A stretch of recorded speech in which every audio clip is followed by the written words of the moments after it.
A Mind for Numbers, How to Excel at Math and Science Even If You Flunked Algebra by Barbara Oakley, Ph.D. Picture this.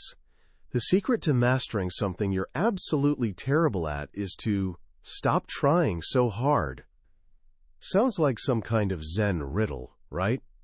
Yet this might be one of the most eye-opening truths about how our minds actually work.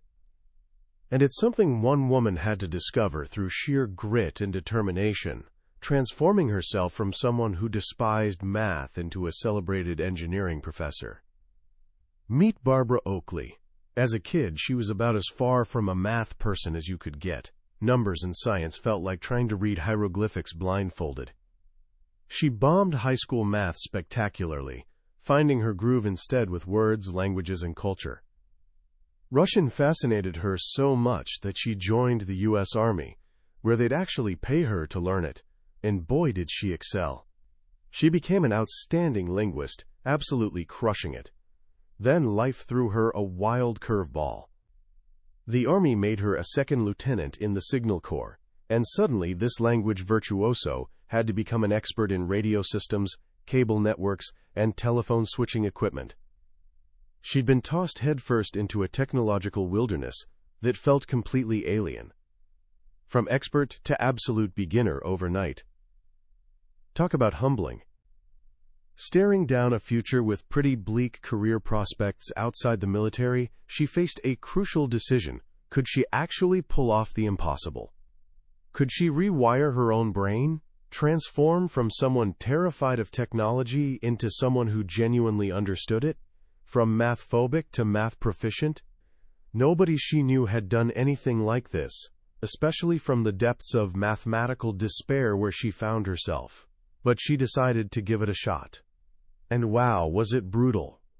She felt like she was fumbling around in pitch darkness, while younger students seemed to just get it effortlessly. But inch by painful inch, she started cracking the code. She realized her struggle wasn't about being dumb. The real problem? She'd been trying to learn in a way that completely contradicted how our brains are actually wired to learn. It was like trying to lift yourself up by your own shoelaces. What she uncovered during that grueling journey became the backbone of this incredible book, A Mind for Numbers. This isn't just some dry textbook about math and science. It's basically the user manual for your brain that should have come with you at birth. It sold millions of copies and completely transformed how students and lifelong learners around the globe approach learning itself. So here's what I'm promising you. Stick with me through this journey, and by the end, you won't just understand the secrets to learning math and science. You'll have a master key that can unlock your potential in practically anything you want to conquer. You'll discover how to wrestle procrastination to the ground, build an incredible memory, and most crucially, how to work with your brain instead of constantly fighting against it. Because here's the game-changing lesson Barbara Oakley discovered.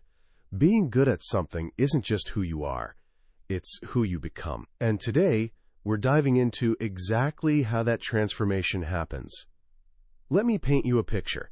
Imagine a chessboard. On one side sits Garry Kasparov, the legendary grandmaster, quite possibly the greatest chess player who ever lived. His concentration is razor-sharp. Across from him sits 13-year-old Magnus Carlsen. They're playing speed chess, the clock's ticking down, pressure's building. And right in the middle of this intense battle, young Carlsen does something completely bonkers. He stands up. He just walks away from the board and casually strolls around checking out other games nearby. To anyone watching, it looks like pure arrogance or a catastrophic mental lapse. Even Kasparov seemed thrown off. But Carlsen wasn't playing mind games.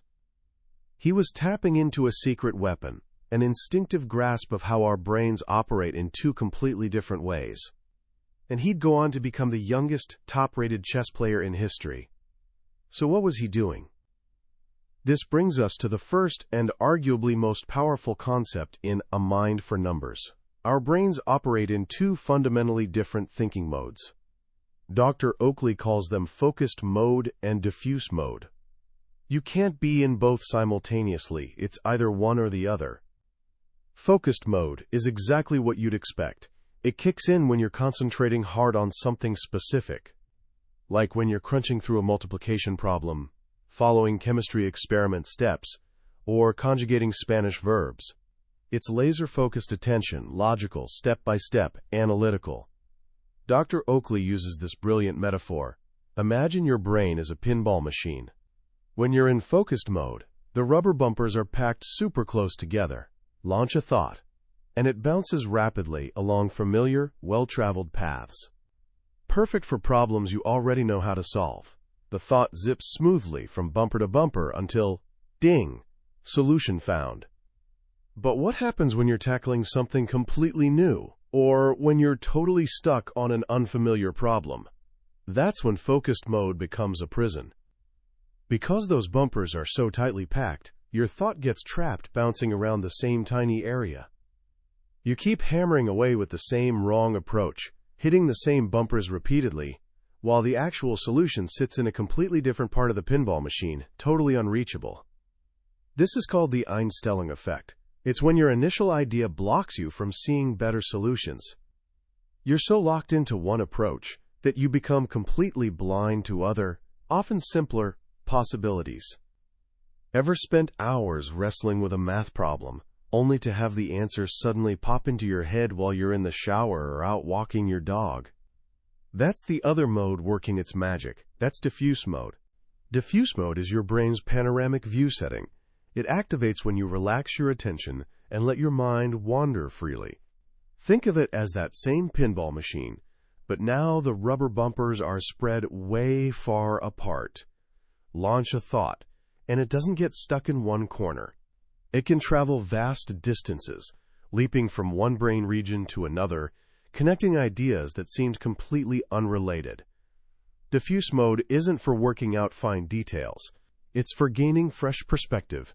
It's the wellspring of those sudden eureka moments. It's the quiet background processing happening when you're not even consciously thinking about the problem. This is what Magnus Carlsen was accessing when he walked away from the chessboard. By redirecting his focused attention elsewhere, he allowed his diffuse mode to kick in, see the board from a completely new angle, and spot a solution that Kasparov, for all his intense focus, had overlooked. So here's the first golden rule of effective learning. To master something new and challenging, you need to dance between these two modes. Start with focused mode. Put in the hard work. Wrestle with the problem. Grasp the key concepts. Load the information into your brain. But then, when you hit a wall, and you absolutely will, you need to do something that feels totally backwards. You need to walk away. Take a break. Go for a jog. Blast some music. Organize your closet. Do literally anything that shifts your mind away from the problem. This isn't slacking off. This is actually critical to the learning process. During these breaks, your diffuse mode gets busy making connections in the background. When you return to the problem later, you'll often find the solution feels surprisingly obvious. Your brain needs this downtime. Learning isn't a marathon sprint. It's a dance rhythm. Think of it like building a brick wall. Focused mode is laying the bricks. Diffuse mode is letting the mortar dry and harden. If you just keep piling on bricks without breaks, you end up with a weak, messy pile. But when you work steadily, alternating between focused effort and mental rest, you build a strong, solid knowledge structure. This leads us to the next game-changing concept, chunking. What exactly is a chunk? A chunk is pieces of information bound together through meaning. It's a mental leap that connects separate bits into one cohesive whole. Think about learning to read. Initially, you see CAT as 3 separate letters. But with practice, your brain links them into one smooth concept, the word cat. You stop seeing individual letters. You see the idea. That single chunk, cat, connects to an entire network of other chunks. Fur, purring, whiskers, paws. Or consider getting dressed in the morning. You don't think, first, grab my left sock, then, carefully insert my left foot into said sock. Nope. You just think one simple chunk, get dressed. That single thought triggers a whole cascade of complex actions without conscious thought about details. Chunking is creating these compact knowledge packets, and it's absolutely key to becoming expert in any field. When you're first learning something, it can feel overwhelming. Your working memory, the part juggling what you're immediately processing, can only hold about 4 chunks at once. If you're solving a new physics problem, every single step, every equation symbol, gobbles up one of those precious slots. Your mental workspace is completely maxed out, making confusion inevitable. But once you've practiced that problem type enough, the entire procedure collapses into one single chunk. It becomes one smooth thought ribbon. Now that entire complex solution occupies just one slot in your working memory. This frees up the rest of your mental space for bigger things, like connecting concepts or tackling even harder problems. This is why chess masters like Magnus Carlsen can glance at a board and instantly spot the best move. They're not calculating every possibility from scratch. They've built a vast mental library of thousands of chunks, play patterns internalized through years of practice. That chunked library lets them see the big picture and make intuitive leaps that beginners can't even imagine. So how do you build a chunk? Dr. Oakley breaks it down into 3 simple steps. Step 1. Focused attention. You can't build chunks while distracted. You need to eliminate interruptions, silence your phone, kill the TV, and focus completely on the information you want to chunk. Your brain needs to dedicate resources to firing and wiring these new neural patterns together. Step 2. Understanding. This is the superglue holding the chunk together. You need to grasp the basic idea of what you're learning. This doesn't mean becoming an instant world expert. Just getting the gist. This is where that focused diffuse dance becomes so important. Focus to grab the basic idea, then let diffuse mode connect it to your existing knowledge. But here's a crucial warning, one of the biggest student traps. Don't confuse the aha of understanding with actual mastery. You know that feeling. You're in class, the teacher explains something difficult, and suddenly, click. I totally get it. Or, you're reviewing homework solutions thinking, oh yeah, obviously that's how you do it. This is what Dr. Oakley calls an illusion of competence. The information feels familiar, tricking your brain into believing it's stored in memory. But it's not. Simply looking at answers gives you the illusion of learning, but you've done almost nothing to weave those concepts into your own neural circuitry. How do you fight this illusion? With the most powerful learning technique ever, recall. After reading a textbook page, look away and try recalling the main ideas. After watching a lecture, summarize key points to a friend. After working through an example, cover it up and solve it yourself from scratch. This act of retrieving information from your memory is way more effective than simply rereading. Rereading is passive. Recall is active. Every successful recall strengthens neural connections and cements that chunk deeper into long-term memory. It's tough work, but it's the only work that truly counts. Step 3. Context. The third chunking step is understanding not just how to use the chunk, but when to use it. This separates good students from true problem solvers. You build context by practicing with diverse problems. This technique is called interleaving.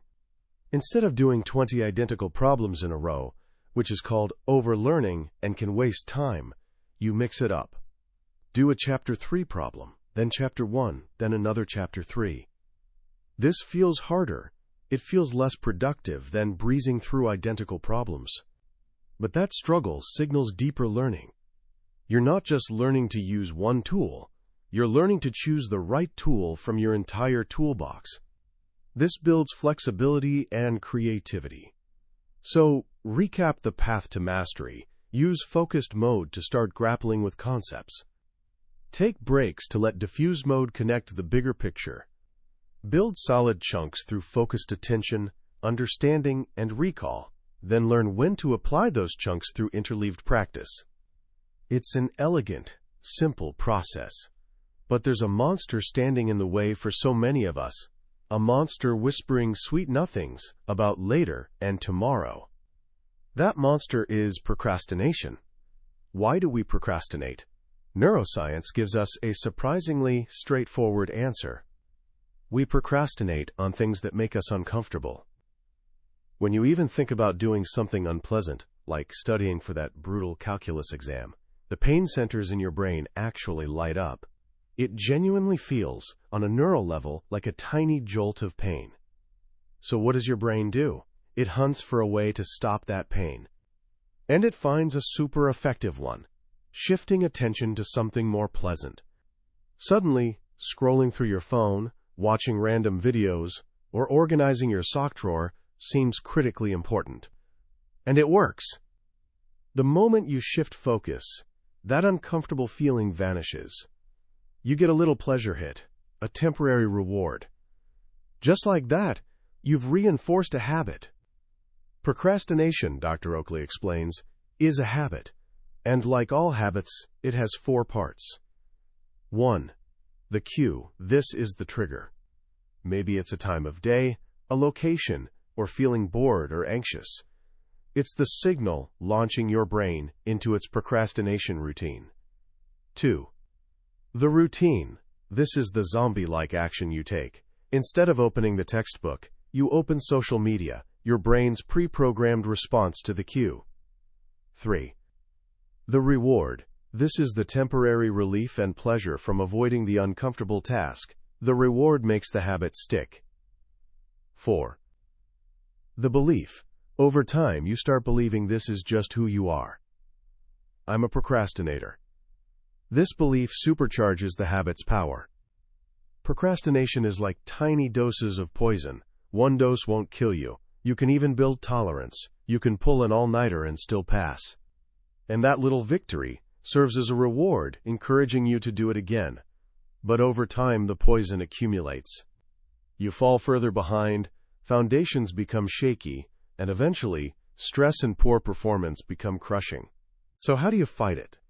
Not with willpower. Willpower is limited. Trying to force yourself to do things you hate is exhausting. Instead, you need to be clever. You need to trick your inner zombies, your habits, into working for you instead of against you. The secret is changing just one part of the habit loop, the routine. The cue will still happen. The discomfort will still arise. But you need a new plan for responding. And the most powerful plan is focusing on process, not product. The product causes the pain. It's the finished homework, the completed essay. Thinking about the product feels overwhelming. The process, however, is just the flow of time. It's small, manageable actions you take. Your goal isn't finish the homework. Your goal is spend 25 minutes working. This is the magic of the Pomodoro technique. It's deceptively simple. Set a timer for 25 minutes. During those 25 minutes, work with focused attention. 0 distractions. When the timer dings, put a check mark on paper, then take a short 5-minute break. This is your reward. Grab a drink, stretch, check messages. After your break, set the timer again. Why does this work so brilliantly? Because 25 minutes is nothing. Anyone can handle 25 minutes of focused work. It's not intimidating. It bypasses your brain's pain centers. By focusing on process, the 25 minutes of effort, you remove pressure from the product. And something magical happens. You start making progress. Those little check marks create accomplishment feelings, rewiring your brain to associate this new routine with positive rewards. You're not trying to overhaul your entire personality overnight.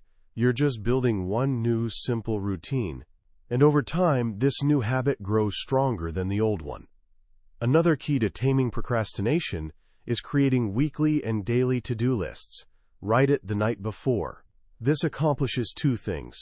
First, it offloads tasks from working memory, freeing mental space for actual problem solving. Second, it lets your diffuse mode start working on those tasks while you sleep, so you're better prepared to tackle them next day.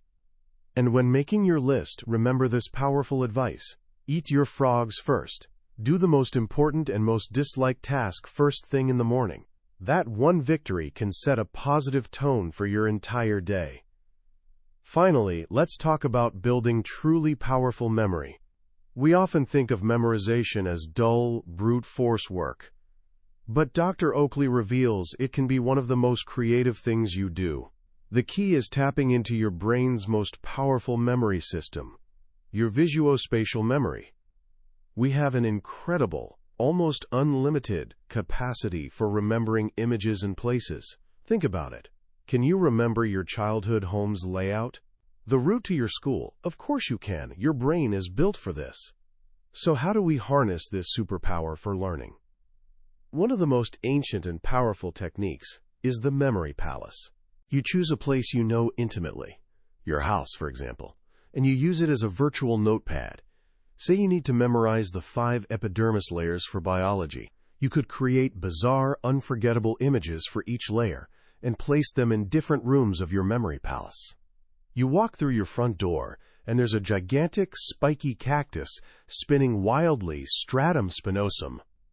You enter the kitchen, and the floor's covered in sugar grains, stratum granulosum. The crazier and more vivid the image, the more senses you involve, smell, sound, touch, the more easily it sticks in memory. To recall the list, just take a mental walk through your house and see what you've left there. This technique transforms memorization from drudgery into creative adventure. Another powerful tool is using metaphors and analogies. When trying to understand a new concept, ask yourself, what is this like? Trying to grasp electric current? It's like water flowing through pipes. Voltage is like pump pressure. These simple metaphors give you a hook, a connection to existing neural structures you can build upon. History's greatest scientists and mathematicians were metaphor masters. Einstein imagined riding on a light beam. That creative visualization led to his theory of relativity. Learning isn't one-dimensional. It's building a rich, interconnected web of chunks in your mind. And for that, you need a complete toolkit. The rhythm of focused and diffuse thinking, the solid foundation of well-built chunks, the discipline to overcome procrastination, and the creative spark of memory techniques. But there's one final puzzle piece. It's the mindset you bring to the journey. Dr. Oakley tells the story of Santiago Ramón y Cajal, a young man from rural 1860s Spain who was a rebellious troublemaker, actually locked up for blowing up his neighbor's gate with a homemade cannon. He despised school, especially math and science. His true passion was art. Everyone had written him off. But Cajal, through sheer grit, clawed his way into medical school. And there, he discovered his artistic skills gave him a unique edge. He could draw the intricate neural cells he saw under microscopes, with beauty and clarity nobody else could match. His persistence, flexibility, and willingness to admit mistakes, what he called the virtue of the less brilliant, led him to win the Nobel Prize. He became the father of modern neuroscience. Cajal's story, like Barbara Oakley's, teaches us the most important lesson of all. Our brains aren't fixed. We can change them. We can sculpt them through our efforts. Persistence often trumps raw intelligence.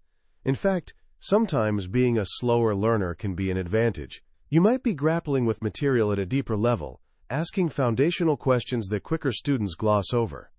And you don't have to go it alone. Working with others, explaining concepts to friends, is one of the best ways to learn. It forces you to clarify your thinking and catches blind spots we all have. Your friends can act as an external, big-picture diffuse mode for you. So as you embark on your own learning journey, remember the tools are available to you. You have the ability to switch between focused concentration and relaxed, big-picture thinking. You have the power to build a library of mental chunks that can make you expert. You have strategies to tame your inner procrastination zombies and make habits work for you. And you have the creative capacity to build a memory palace filled with unforgettable knowledge. Your potential isn't locked away in some inaccessible safe. You already have the combination. You just need to learn how to use it. As we wrap up our journey through A Mind for Numbers, I want to pause and reflect on why this book matters so profoundly, especially right now. We live in a world that often worships innate talent. We see the brilliant athlete, the genius programmer, the natural musician, and think, they just have something I don't. We put them on pedestals and, in doing so, create convenient excuses for ourselves. We decide that because we're not a natural, we can't achieve mastery. We slap labels on ourselves. I'm terrible at math, I'm not creative, I'm just a procrastinator, and live imprisoned within those self-imposed walls. Barbara Oakley's work is a powerful antidote to that limiting mindset. Its central message is a declaration of independence for every learner. It tells us with warmth, humor, and mountains of scientific evidence that the stories we tell ourselves about our abilities are often completely wrong. Your brain isn't some fixed object. It's a dynamic, living thing you can reshape and improve throughout your entire life. What I find most beautiful about this book is its deep empathy. It was born from struggle. Barbara Oakley doesn't preach from some ivory tower as a born genius. She speaks as someone who's been in the trenches, who knows intimately the frustration of feeling lost and inadequate. And because of that, her advice isn't just theoretical, it's practical, humane, and actually works. The concept of focused and diffuse thinking modes isn't just clever science, it's a form of permission. It gives us permission to take breaks, to rest, to trust that our minds keep working even when we're not consciously grinding away. It reframes rest not as luxury, but as essential for deep learning and creativity. Chunking provides a clear roadmap to expertise. It demystifies becoming good at something. It's not magic. It's building a mental library, brick by brick, through focused practice and recall. It tells us mastery isn't about giant leaps, but about small, consistent efforts repeated over time.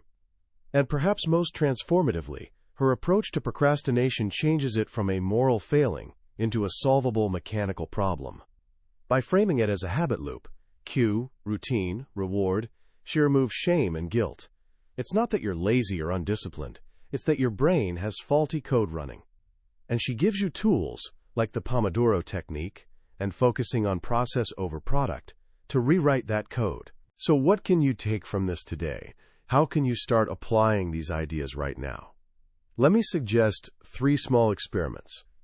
First, next time you sit down to tackle a dreaded task, try one 25-minute Pomodoro. Just one. Don't think about finishing. Just focus on putting in 25 minutes of uninterrupted effort. See how it feels. Second, next time you're truly stuck on any problem, in school or life, deliberately get up and do something completely different for at least 10 minutes. Take a walk. Listen to music. Organize your desk. Trust your diffuse mode is working, and when you return, see if you have fresh perspective. Third, pick one small thing you learned today, from this summary, from a class, from conversation, and explain it to someone else, a friend, a family member. Notice how explaining forces you to understand it more clearly. These aren't just study tips, they're life skills. They're ways of working with the magnificent, complex, and sometimes frustrating instrument that is your brain. A mind for numbers doesn't just teach you how to learn. It teaches you to believe in your own capacity for growth. It unlocks the door, but you have to walk through it. That was a summary of A Mind for Numbers by Barbara Oakley. We've explored the core ideas today, but I need to be honest with you. A summary is like looking at a map of a beautiful country. The map is useful, shows you the layout, but can never replace actually walking the trails, breathing the air, discovering hidden gems yourself. The real magic happens when you read the book. It's in those quiet moments when a particular story or simple phrase hits you unexpectedly. This summary is designed to help you decide if this book deserves your time. If anything we've discussed today resonated with you, I genuinely encourage you to grab a copy. Reading it isn't just learning. It's an experience that can genuinely change how you see your own potential. A link to the book is in the description below. Also, if you found this journey valuable, please support the channel by hitting that like button and subscribing. That way, you won't miss our next exploration into another life-changing book from the billionaire's bookshelf. Thank you for joining me. Let's keep learning and growing together.